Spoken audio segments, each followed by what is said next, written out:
So today we are going to discuss about lead number in Java. Computer application in ICSE जैसे last year 2023 में एक question आया था method overloading में, वहां पे ये लीड नंबर आया था लेकिन दूसरे तरीके से। लेकिन अगर आज हम लोग ये इसको सॉल्व करेंगे लीड नंबर को, तो ये क्वेश्चन कैसे आ सकता है, accept a number and check it is a lead number और नॉट, ऐसे करके आ सकता है। And what is the lead number is all about? A lead number is the one whose sum of digits are equal to the sum of its odd digits. तो अगर एक number हम लोग एज्यूम करेंगे लाइक 3669, तो यहाँ पे जो odd digits है वो है 3 and 9, और जो इवन डिजिट्स है वो है 6, दोनों ही 6 है, 6 and 6 बोल सकते हैं। तो 3 and 9 का जो एडिशन करके जो वैल्यू आएगा वो है 12, and even number of digits मतलब 6 and 6 का जो एडिशन करके भी आएगा 12। सो बोथ आर इक्वल, तो इसलिए बोल सकते हैं कि 3669 इज अ लीड नंबर। तो चलिए इसका सोल्यूशन देख लेते हैं। तो बेसिकली ये रहा इसका सोल्यूशन, तो इसको एग्जीक्यूट करके देख लेते हैं एक बार। 3966 ऐसे भी देंगे तो ये लीड नंबर है, और यहाँ पे जो एग्जाम्पल के तौर पे दिया हुआ है 3669, इसको भी देंगे तो ये एक लीड नंबर है। और एक लीड नंबर जो नहीं है वैसा कोई नंबर देते हैं, जैसे ये 3547, ये लीड नंबर नहीं है। तो अब इसका वर्किंग देख लेते हैं। तो यहाँ पे पहले जो एग्जीक्यूट होगा इस प्रोग्राम में वो है एंटर द नंबर, ये वाला स्टेटमेंट पहले एग्जीक्यूट होगा और टर्मिनल विंडो में पहले आएगा। तो जैसे हम लोग पहले कोई भी एक नंबर देंगे तो वो n में स्टोर हो जाएगा। जैसे कि अगर अज्यूम करते 3669, यही वाला अगर देंगे तो n में जाके ये स्टोर हो जाएगा। देन उसके बाद हम लोग को व्हाइल लूप परफॉर्म करना है। तो यहाँ पे sum of odd digits and sum of even digit, तो ये सम ऑफ इवन डिजिट के लिए है statement and sum of odd digits के लिए ये वाला स्टेटमेंट है। तो चलिए इसको एग्जीक्यूट कर लेते हैं, वर्किंग कर लेते हैं एक बार। 3669 जो n का वैल्यू अभी हम लोगों ने एज्यूम कर रखा है, तो is greater than 0, this is the first iteration, first time iterate हो रहा है व्हाइल लूप के बाद। रेम का क्या वैल्यू होगा 3669 mod 10, तो इससे राइट मोस्ट डिजिट जो है यानी कि 9 ये रेम में स्टोर होगा, बिकॉज जनरली इस स्टेटमेंट के थ्रू से हम लोग राइट मोस्ट डिजिट को एक्सट्रैक्ट करके हम लोग रेम में स्टोर करते हैं। तो यहाँ पे चेक करेंगे इफ 9 mod 2 इक्वल्स टू 0 और नॉट। यहाँ पे बेसिकली 9 जो है उसको अगर 2 से डिवाइड करेंगे तो उसका जो रिमाइंडर या मॉड्यूलस होगा वो 0 है या नहीं वो देखना है। तो यहाँ पे 9 को अगर 2 से हम लोग डिवाइड करेंगे तो हम लोग को क्या मिलेगा, रिमाइंडर के तौर पे मिलेगा 1 इक्वल टू 0। तो ये ट्रू नहीं है, ये एक्चुअली फॉल्स स्टेटमेंट है। तो ये एक्चुअली ऑड नंबर है, ये जो 9 है ये ऑड नंबर है, तो इसलिए ये एल्स में आ जाएगा और ये वाला एग्जीक्यूट होने लग जाएगा, यानी कि sum2 is equal to sum2 plus rem. तो sum2 का वैल्यू जो हम लोगों ने इनिशियलाइज करके रखा है एकदम पहले, क्योंकि यहाँ पे ओल्डर वैल्यू हम लोग को देना पड़ता है, तो यहाँ पे 0 होगा। अगर इसको हम लोग sum is equal to 0 initialize नहीं करेंगे तो गार्बेज वैल्यू आ जाएगा। तो 0 plus 9 which is the value of rem. तो अभी sum का वैल्यू, sum2 का वैल्यू अभी क्या है 9 फर्स्ट इटरेशन के बाद।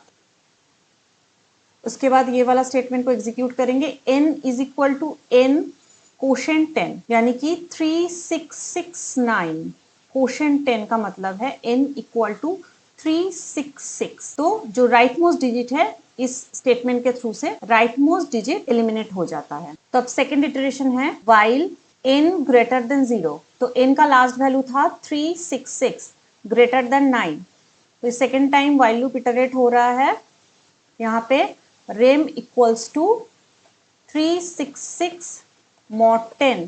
तो रेम इज इक्वल टू क्या होगा, राइट मोस्ट डिजिट को हम लोग एक्चुअली इस स्टेटमेंट के थ्रू से एक्सट्रैक्ट करते हैं। तो यहाँ पे देख लेते हैं राइट मोस्ट डिजिट क्या होगा, रिमाइंडर या फिर मॉड्यूलस विच इज 6, जो हमेशा यूनिट प्लेस वाला जो डिजिट है वही होता है। तो यहाँ पे यूनिट प्लेस में 6 है तो 6 ही होगा इसका reminder. Then if rem mod 2 equals to 0, यहाँ पे 6 mod 2 इक्वल्स टू 0 है या नहीं चेक करना है। मतलब यहाँ पे 6 इवन नंबर है या नहीं, 6 ये जो डिजिट है ये इवन नंबर है या नहीं। इसको अगर 2 से डिवाइड करेंगे, क्योंकि ये डिविडेंड का जगह होता है और ये डिवाइजर का जगह होता है, तो 6 को अगर 2 से डिवाइड करेंगे तो मेरा मॉड्यूलस या रिमाइंडर 0 ही आएगा। यहाँ पे क्या एग्जीक्यूट होने लग जाएगा, sum1 is equal to sum1 plus rem. Sum 1 को भी हम लोगों ने पहले 0 से इनिशियलाइज करके रखा है, क्योंकि यहाँ पे इनिशियली हम लोगों को 0 यहाँ पे डालना पड़ेगा एग्जीक्यूशन के टाइम पे। तो रेम का वैल्यू 6 है, तो फाइनली सम 1 का वैल्यू हो गया 6। तो लास्ट टाइम सम 2 का वैल्यू था 9 और अभी सम 1 का वैल्यू है 6। तो अभी चलते हैं नेक्स्ट इटरेशन में। नेक्स्ट इटरेशन में जाने से पहले ये वाला एग्जीक्यूट करना पड़ेगा। इनका अभी वैल्यू है 366 क्वोशंट 10, तो इससे राइट मोस्ट डिजिट एलिमिनेट हो जाएगा, मतलब 36 हम लोगों का क्वोशंट वैल्यू होगा। चलिए एक बार एग्जीक्यूट करके देख लेते हैं। अगर 366 को हम लोगों ने 10 से डिवाइड किया तो 36 हम लोगों का क्वोशंट वैल्यू निकल के आएगा। तो इसके बाद नेक्स्ट इटरेशन में चलेंगे। दिस थर्ड टाइम ये इटरेशन हो रहा है वाइल का।